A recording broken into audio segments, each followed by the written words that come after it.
Look around any major city today, and human beings seem invincible.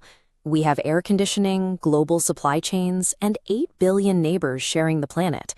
But if you look closely at our DNA, a strange mathematical impossibility emerges.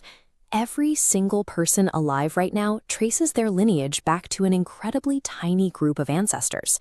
This data visualization shows our massive global population essentially playing in reverse. About 74,000 years ago, the reproducing human population shrank to fewer than 3,000 individuals. The entire human race could fit inside a single high school gymnasium. So, what specific catastrophic event nearly deleted our species from the Earth? The culprit was the Toba supervolcano.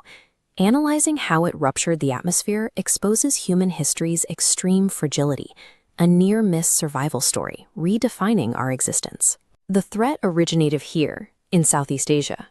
74,000 years ago, the Toba supervolcano tore open the Earth's crust with a force that dwarfs almost any geological event in our species' timeline. The eruption expelled over 670 cubic miles of pulverized rock, ash, and toxic gas directly into the stratosphere. This map illustrates the volume of that debris. Gathered together, it would completely bury the entire United States. High-altitude winds caught the debris, wrapping the globe in a suffocating layer that effectively turned off the sun. For an estimated 6 to 10 years, sunlight simply could not pierce the heavy cloud cover. Without solar radiation, the Earth lost its ability to regulate heat.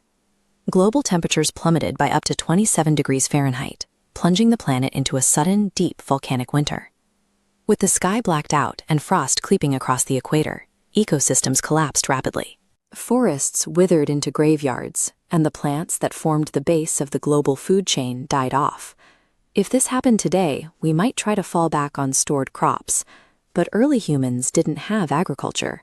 The brilliant idea to plant fields of wheat or barley wouldn't happen for another 64,000 years.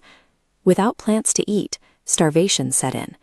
The only way to survive was to blindly navigate the pitch-dark, freezing landscape and hunt. And their targets weren't exactly easy prey. Desperate humans had to take down starving, school bus-sized woolly mammoths, while simultaneously avoiding the jaws of massive predators like the cave lion.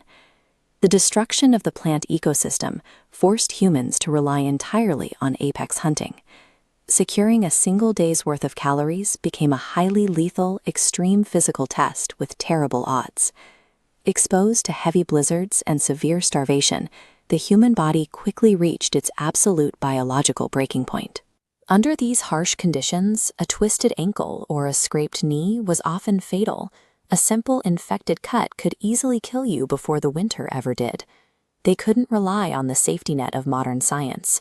There were no emergency rooms, no antibiotics to clear out bacteria, and no vaccines to bolster their immune systems. To stay warm, small groups huddled together in cramped, poorly ventilated caves. If a novel virus or bacterial infection found its way inside, it would tear through the entire family unit. Freezing temperatures, extreme starvation, and unchecked disease acted as a brutal, relentless biological filter. Only the most resourceful, lucky, and physically stubborn individuals made it through. When the ash finally began to thin out and sunlight slowly returned to the Earth, the planet was nearly vacant. Humanity reached a precarious low, leaving behind a group no larger than a typical high school graduating class. Yet out of that tiny, frozen collective, humanity rebuilt. Every subsequent leap in global civilization, from the wheel to the printing press, to the rockets we send into deep space, was achieved by their direct descendants. We often assume our position at the top of the food chain was destined. In reality, our current dominance is simply the hard-fought byproduct of violent coincidence and incredible endurance. Your very existence is a statistical miracle. You are here solely because a few thousand desperate humans flatly refused to give up during a 10-year night.